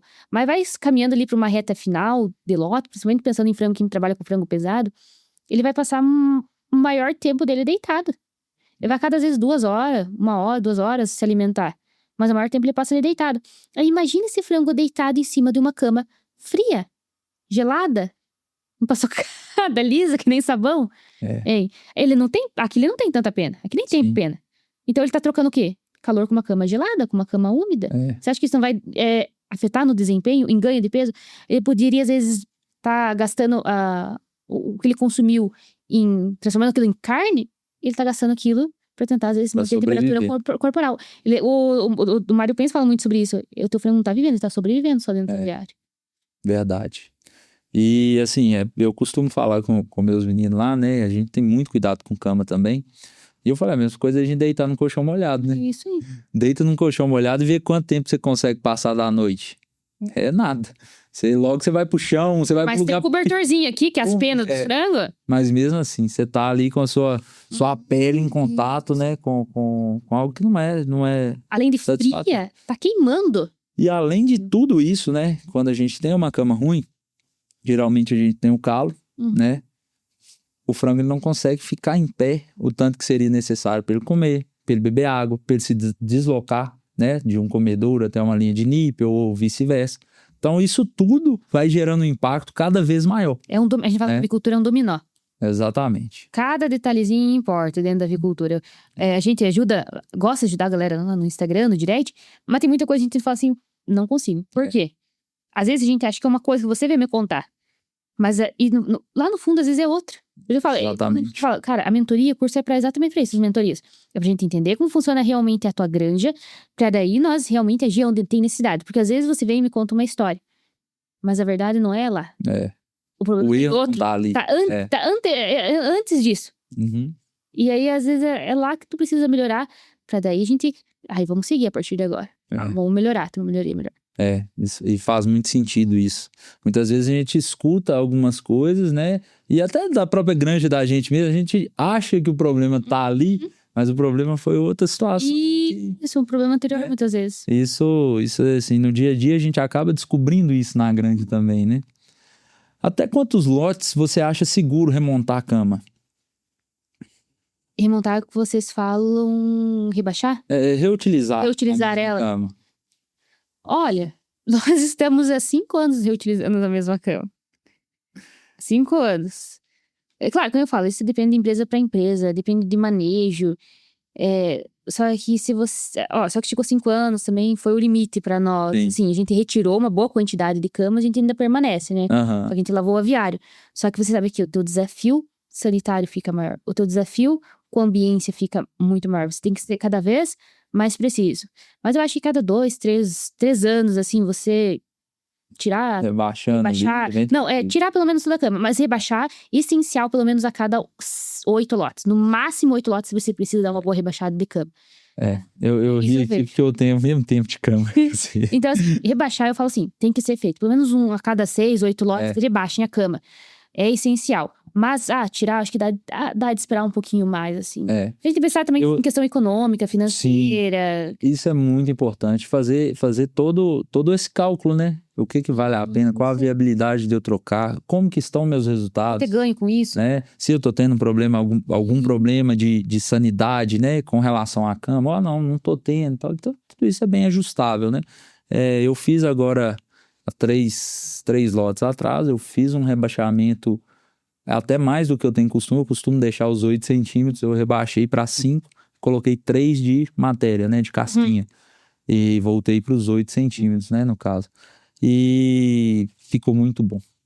Fica, né? Ficou muito bom. Da outra coisa, assim, ficou muito melhor que se eu tivesse colocado só a casquinha, né, porque eu consegui fazer uma cama homogênea, seca, e de fácil manutenção, vamos dizer assim. É que tu tem uma raiz embaixo já da cama, querendo ou não, né? Não é só a casca de arroz ou só a maravilha. Exato. Tem uma outra camada por baixo. Foi um sanduíche, na verdade, chama. Tipo um sanduíche. E ficou muito bom, os lotes estão desempenhando muito bem. Foi um teste que eu fiz, né? Que nunca tinha feito isso. A gente sempre tira tudo, põe maravilha nova, aí fica lá mais tantos anos, só tira só faz o rebaixamento, mas não põe nenhuma matéria. E foi a primeira vez que eu fiz assim, e achei que deu um resultado nós, por exemplo, especial. Nunca tiramos 100%, deixar sem nada. Só nosso primeiro lote que foi maravilha. Foi maravilha. Virgem. Isso aí. Depois sempre foi feito o rebaixamento e também feito o rebaixamento sempre colocado em uma fina camada de maravilha em cima de toda a extensão do aviário. E agora a gente rebaixou um pouco mais, ficou bem menos cama na granja. E aí, novamente, vamos colocar uma fina camada Camada de navalha. por cima. Eu gostei demais do resultado. Achei que ficou bem satisfatório. Bem melhor do que Sim. se fosse só o produto. Só a maravilha. Só a maravilha ou só a casquinha. Pela sua experiência a campo, qual a maior dificuldade que você vê do produtor? A maior dificuldade? Vou ser bem sincera. O pessoal ainda não entende comportamentos de frango dentro das granjas. Eles querem uma receita de bolo pronta pra fazer dentro dos aviários deles, mas nem sabem como fazer. O que tem que fazer? Eu entendo o que o frango tá pedindo. Eu acho que assim, muitos acham, o frango vai falar assim, ô, Pedro, eu quero que você ventile. Liga o exaustor lá, tá faltando. E não é isso. Não é. O pessoal ainda não entendeu, não consegue observar o comportamento de frango dentro das granjas. De automação, porque não existe receita de bolo. Quem tenta tá vendendo isso pra você através de um e-book ou qualquer coisa assim, que existe uma receita pronta, gente, tá errado. Me desculpa. Os manual que existe hoje das casas genéticas, eles servem pra te ajudar. Né? Pra te ajudar. Ele é algo geral, assim, vai funcionar pra todo mundo. Mas ele é superficial, vamos dizer. Ele dá um norte. Mas você precisa entender o comportamento do frango pra aplicar. É uma base, né? Eu falo que o material que a genética oferece é uma base. E dentro daquela base ali, você vai fazer os ajustes pros galpões. Nós temos 10 aviários no mesmo local, né? Tem aviários da mesma medida e tem de outras medidas. Nenhum é igual ao outro. Todos, cada um tem sua programação. Tem 2 que são de equipamentos de uma marca, mas os outros 8 são da mesma marca, montados alguns na mesma época, né? Os 3 primeiros meus são na mesma época, os 3 de 165 por 21 é na mesma época, os de 18 é da mesma época em relação a eles, né? Então, assim, e cada um se comporta de uma forma. Cada um tem a sua velocidade de ar, tem a sua pressão, que é a ideal para trabalhar, né? Então, isso a gente precisa estar dentro do aviário para descobrir o que é o ideal que o seu galpão pede. E dentro daquela base que a genética te passa, você adequar a sua realidade. Isso é muito importante e é indispensável que o produtor entenda isso. Eu falo assim, cada lote é um lote. Você nunca vai alojar a mesma matriz. Você nunca vai alojar o mesmo pintinho com o mesmo peso. É diferente. Então você tem que saber entender tanto o comportamento do frango quanto a estrutura. Se você não conhece a sua estrutura, que você está comentando agora... E mesmo que você dê uma sorte de alojar a mesma matriz, você vai estar alojando ela com 6 semanas a mais, né? Então ela já não é a mesma que produziu aquele pintinho lá atrás. Não. Ela já não produziu igual. Ela já produz o pintinho diferente. É que nem a mãe quando vai ter um filho. Exato. Vai ter demorado 1 ano pra ter o próximo, mas ele não é o mesmo. Não é o mesmo. Não é ele. Exatamente. Então, um ser vivo, né? É um ser vivo. É claro que o material genético importa muito, mas não vai ser igual. Isso aí, todo lote é um lote. É mais barato a longo prazo reutilizar ou trocar a cama? A longo prazo? Cara, vai depender da tua região que tu tá. A tua parte econômica, teu custo operacional. Eu não posso falar assim, dizer, é mais barato, a longo prazo, né? Vale a pena trocar ou não trocar. Mas depois vão falar bem assim, a Ângela falou que é assim. Não, gente, isso aí vai muito do teu custo operacional da tua granja. Você tem que ver se realmente vale pra ti a pena ou não. Que nem nós, a gente estudou muito antes de fazer esse rebaixamento maior lá na nossa granja, que foi retirado uma grande quantidade, e também lavar os aviários. Consequentemente, a gente também lavou os aviários que em 5 anos nunca tinha sido lavado. Então a gente fez um estudo, calculamos bem certinho, será que vale a pena, não vale? Tentamos prolongar o máximo possível. Só que chega um momento que não precisava, porque a gente sabe, agora eu tenho que ventilar mais. Se eu ventilo mais numa fase inicial, eu tô gastando consequentemente mais o quê? Aquecimento e energia. A depreciação do meu equipamento, do meu forno, dos meus exaustores.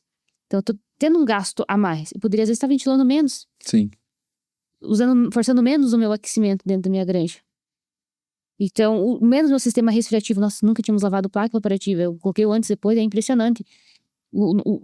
a diferença que deu. Então a gente sabe que agora, claro, esse lote agora a gente já vai já praticamente já mais fresquinho. Quem sabe não utilize, o clima tá louco, né? Mas quem sabe a gente não utilize tanta placa. Mas a gente sabe que vai o quê? Às vezes, se eu quiser utilizar menos o sistema resfriativo. Vai ter eficiência. Eficiência. Gasto energético do sistema resfriativo, de água. E, assim, pegando um gancho no que você falou aí, que eu também já passei por isso em questão de placa evaporativa. Isso é até uma coisa pro pessoal ficar ligado aí. Porque é questão que a gente não vê que tá sujo, a gente não vê que tá obstruído. Isso. Então, assim, sempre que possível lavar a placa evaporativa. E faz muita diferença. Muita, mas não é pouca, não, é muita diferença. Falo por experiência própria de um galpão novo. O galpão tinha 3 anos de uso. Pra mim, a placa tava perfeita. E quando eu fui lavar, eu assustei com o que saiu da minha placa. É que nem nós lá. Eu assustei. Eu falei, não tem condição. Não tem condição. Muda tudo, ambiente, muda velocidade de ar. Muda tudo. Muda tudo. O aviário vira ultra velocidade, né? Velocidade de ar, igual você bem disse. E é uma coisa muito importante. Né? A gente precisa que o ar passe livre ali. Exato. Né? E acaba tendo barreira ali, impacta na cama e vai virando um dominó, como você bem disse, né? E além disso, imagine quanto que tem de matéria orgânica ali, acumulada. O teu frango tá respirando aquela sujeira também que acaba entrando. O frango e a gente tá lá no dia a dia, né? Isso realmente é uma dica que eu fiquei assustado, com sinceridade. Qual decisão sobre cama mais impactou no seu resultado? Decisão? Ou positivo ou negativo? Olha, depois a gente parou de utilizar o cal constantemente, todo vazio. Isso mudou, pensando em questão de pata, mudou totalmente. E é engraçado que muitas vezes a gente imagina, né? Como você disse, que a cama seca, né? Com cal é o ideal, né? E tem o outro lado ali que precisa ser colocado na balança, né? É que nem eu falo, a gente aprendeu de uma maneira. A gente era exigido na antiga empresa que utilizasse o cal todo do lote. E aí a gente começou a ver, cara, mas mudamos de empresa, a gente viu, mas eu tenho uma cama seca, por que eu vou utilizar cal? Claro, ele ajuda a levar o pegar da cama e etc. Mas eu não tô com problema de cama úmida. Sim. E aí eu às vezes tava com problema de calo de pata. Numa determinada região do meu galpão. Mas eu tava com cama seca, como que eu tive calo de pata? E aí você começa a entender, vai buscar um pouco mais de informação. Ah, mas o cal, se você tiver uma umidade, algum problema de umidade durante o teu lote, o cal vai reagir. Sim. E vai me dar calo de pata. Vai queimar a parte do frango. Aí eu vi que era diferente. E a gente já faz alguns lotes, a gente não utiliza mais o cal. Constância. Constância, que a gente utilizava antes. E pouca gente sabe, né? Mas a pata é um ouro, né? Vale bastante. Vale muito. Então, quanto mais cuidado a gente tiver com a pata, melhor é para o nosso parceiro, né? Seja a integradora, seja cliente, a pata tem que ter qualidade. E a pata tendo qualidade, o frango, consequentemente, também tem. Desempenho melhor. Né? Como vocês usam o papel na pinteira? Nós usamos no máximo 60% de papel dentro da pinteira. Vai dar umas 9 fileiras de papel. A gente já testou usar 100% e vou falar pra você, é muito bom. Funciona 100%. Em questão de mortalidade, ajuda muito. E de desempenho. Mas por que a Ângelo e o Jonathan não utilizam? Porque é 3 aviários, gente. Sim. É muito papel pra colocar. É muito papel pra retirar. Mas eu digo, se você tem funcionário, se você tem um aviário, e tu tem tempo, faz. Tem condição de fazer? Faz. Né? Assim, a gente só não faz realmente porque a questão do trabalho pra nós. Sim. Somos em 2. E quem passa 100% dentro dos 3 aviários e fazendo todos os manejos é muito mais o Jonathan do que eu. Eu ainda passo meio período só dentro da granja, porque a gente tem as crianças. Mas se você tem tempo, faça, cara, coloca. Porque nós lá, por exemplo, recebemos pintinho de 3 incubatórios diferentes. Então não tem um padrão de pintinho que a gente sabe vai receber todos os lotes. Então isso ajudou muito. A gente vê uma grande diferença. Então se você puder, eu falo assim, faça, vale a pena. Tem gente na tua granja? Faça. Também acho. Eu sou fã de papel, não uso 100% também. Não passo por baixo do comedouro, mas o restante eu cubro 100%. Por que eu não passo por baixo do comedouro? Por causa de dificuldade mesmo, de trabalho e perder tempo ali, eu acho que não justifica pra minha realidade.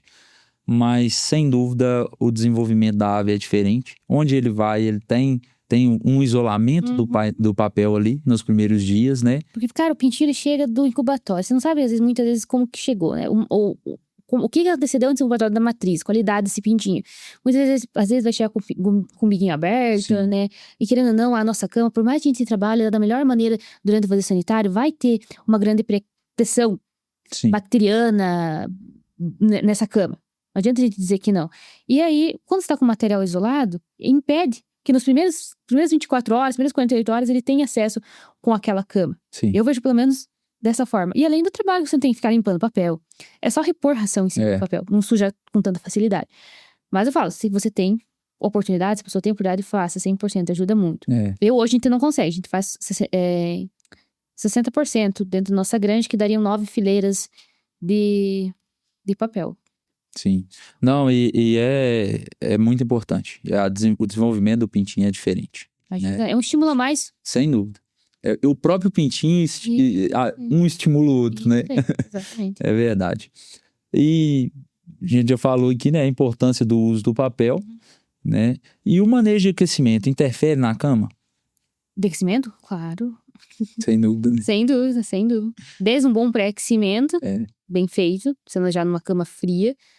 E durante o lote, os dias que você estiver aquecendo, também tem que saber aquecer, saber utilizar a tua ventilação a favor de você. Tem como eu digo assim, segredos que ajudam bastante a você manter um bom aquecimento de cama e manter uma boa qualidade de cama, na verdade, durante o teu lote. Mas também já associado ao aquecimento e à ventilação. Vai sair em breve, né, um podcast com o Reginaldo, da CGA. Inclusive, ele fala muito sobre isso. E de ambiência, de tudo, e muito sobre o aquecimento também, e as liberações de gases e tudo, ficou bem interessante também, e o aquecimento é imprescindível, o pré-aquecimento principalmente. É que nem, vocês só tem gás, né? Não, eu tenho lenha em casa ainda. Bom, sabe, então, o pessoal que utiliza o gás, facilita muito, porque você vai aquecendo realmente precisa, que é a cama, que é ali onde o pintinho vai colocar a patinha dele nas primeiras horas que ele chegou na tua granja. E você vai gastar muito menos tempo. Pode ser que o gás seja um pouquinho, às vezes, mais caro ali, com uma matéria-prima, papel e lenha, etc. Mas tem questão de mão de obra, que te diminui. Energia. Você não precisa, às vezes, passar 24 horas, 48 horas pré-aquecendo. Mão de obra dentro da granja. E a questão de manutenção também. É muito mais fácil. Você pega o forno, seja lenha, seja briquete, seja a pellet. Nós, por exemplo, como eu disse, é só pellet, não utilizamos lenha. Mas mesmo assim, precisa de mão de obra, porque tem que reabastecer a fornalha. Sim. Mesmo que você abasteça uma vez, 2 vezes, tem que reabastecer ela lá. Tu tem que fazer toda uma limpeza bem feita para ela estar pronta para o próximo lote. Sim. E é um tempo que tu leva, às vezes é um dia todo para limpar um forno bem limpo. Tu tem que aquecer primeiro todo o ambiente com quem usa matéria-prima de lenha e pellet, briquete, todo o ambiente para depois você realmente aquecer a cama. Sim. Você vai chegar a 50, quase 60 graus Celsius dentro do teu galpão, se for parar para pensar, não é verdade? E para daí chegar a 33, 32 graus na tua cama. E aí você tem que ventilar antes para você poder dar uma tirada, senão o teu pintinho chega lá, meu Deus do céu, tô cozinhando. Gente consegue entrar. Não é verdade? Entrar, Então, assim, é diferente. O gás, assim, eu vejo assim, que facilita e ajuda muito. Muito. É outra vida. É assim, a gente tá migrando. No núcleo Marcelo, a gente já tem gás já há mais tempo. Inclusive com o Reginaldo da CGA. No Granja de Santo Amaro, a gente já tem 3 aviários com campana da Via Oeste. É um pouco diferente os sistemas, mas ambos funcionam muito bem. E comparado à lenha, que eu, desde quando eu comecei até agora, era lenha aí no braço, de hora em hora, tá ali abastecendo fornalha. E o que mais me impacta na questão, além da mão de obra, que acho que é o ponto principal, é a questão da energia. Porque um pré-aquecimento, por exemplo, com o volume de cama alto que a gente costuma ter, é 40 horas, 36 horas.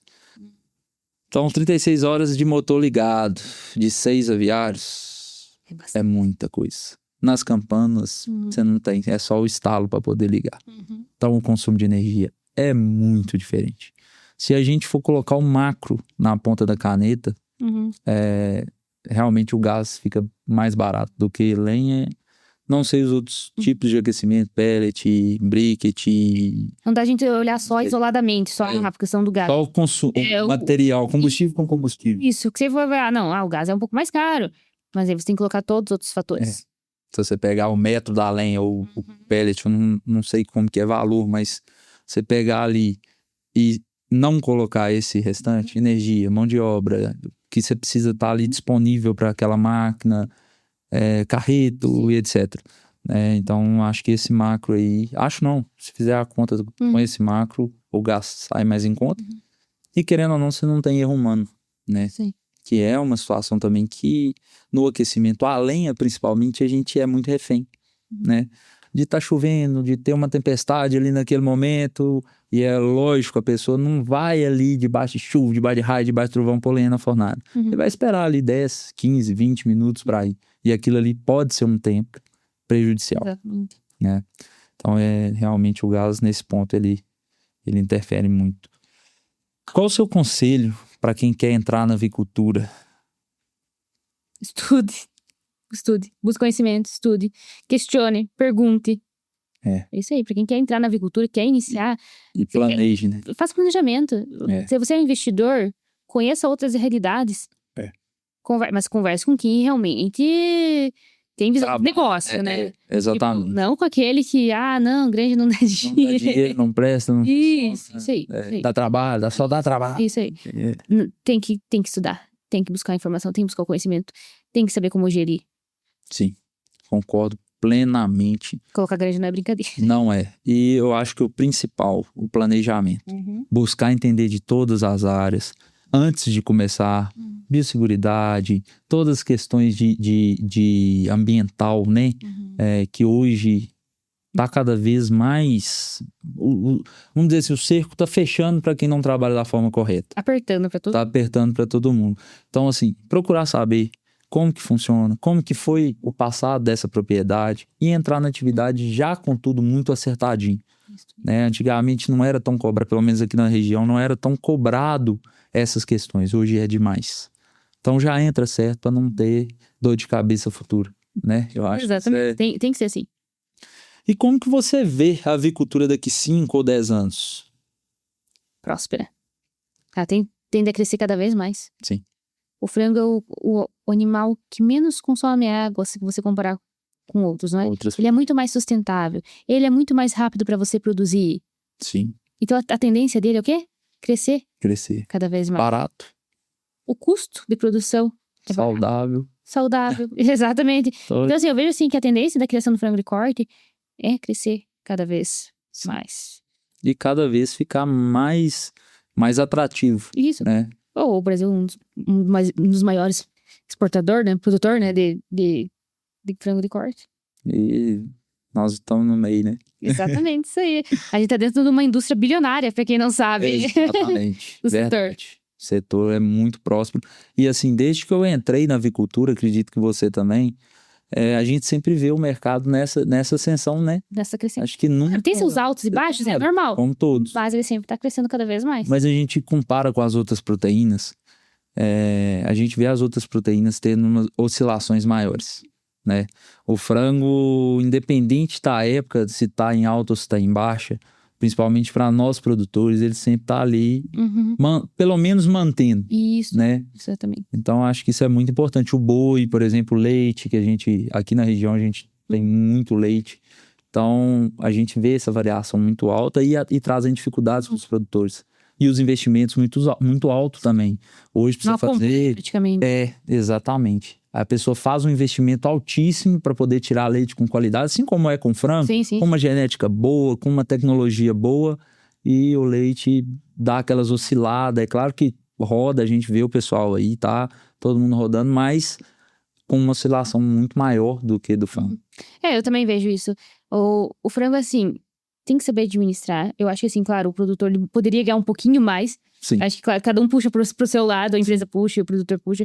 Acho que poderia ter uma valorização um pouco melhor em ganho, na verdade, pago para o produtor. Pelo tanto que ele investe em tecnologia, em produção, que ele tá ali... Busca conhecimento. Né, busca conhecimento, tá ali 24 horas. Eu acho que sim, deveria ter um pouquinho mais de ganho, né? De remuneração, para o produtor. Mas eu acho que tende a cada vez Sim. crescer e melhorar. E acho que vai caminhar para aquilo. Eu falo assim, hoje um dos principais áreas dentro do agro desenvolvido é a agricultura. A gente não pode dizer que não, né? Tecnologia é algo assim, Incrível. avançado, incrível. Eu acho que a avicultura, ela vai também, aos poucos, caminhando para isso. Sim, sem dúvida. E eu também acho que as integradoras, as empresas, né, precisam olhar para o produtor. Né? O produtor, ele vem numa crescente muito boa com relação ao investimento e melhorou, mas ainda não está no que deveria, né, em questão de remuneração. Mas eu acho que isso vai acontecer em breve, a gente vai ter notícias boas aí, se Deus quiser, né? Vamos lá, vamos bate-bola de 10 palavras. Eu falo uma palavra e você fala o que representa para você. Bora lá. Avicultura. Paixão. Aquecimento. Necessidade. Manejo. Essencial. Mão de obra. Difícil. Cama de frango. Tem que estar excelente. Manutenção. Necessário. Ventilação. É primordial. Desafio. Pessoas. Dedicação. Competência. Treinamentos. Essencial. Concordo. Ângela, quero te agradecer imensamente pela participação, por ter vindo, ter disponibilizado um tempo. A gente sabe que é muito corrido, né? Ter disponibilizado um tempo com a gente aí. E para nós é uma grande honra te receber aqui, tá? Vamos marcar pro Jonathan tá vindo aí também. A gente tá conversando. Sei que ele fica lá agarrado lá, né? Mas é importante a gente trocar essa experiência, né? Trocar essa ideia. E quem sabe, né? No futuro a gente encontra aí nas feiras, nos eventos. E muito obrigado, tá? De coração. Eu que agradeço o convite de vocês para estarem aqui hoje. Vindo de outro estado, né? Mas agradeço realmente. Tava muito bom o bate-papo. Poderia ficar aqui horas conversando, porque eu adoro falar sobre avicultura, adoro falar sobre gestão. Assim, quando eu sento com alguém que gosta de falar sobre isso, eu fico horas ali debatendo e conversando. É uma das coisas que eu mais gosto de fazer. Eu amo avicultura, não posso dizer que não. Sem dúvida. Que não. Sem dúvida. Então, eu agradeço novamente pelo convite, agradeço de estar aqui hoje. E tenho certeza que a gente vai se encontrar ainda muito. Se Deus quiser, vamos bater outro papo aqui com vocês. Vamos. Você vai estar aqui junto com nós também, que ele também é outra pessoa que adora e ama a avicultura. E a gente vive isso 100% do nosso dia. É a nossa vida, né? É a nossa paixão. Eu falo que todos os podcasts até hoje a gente falou de paixão. Isso. Todos. Quem tá na avicultura ama. Exatamente. Muito obrigado. Eu que agradeço. Até logo, pessoal. Até mais.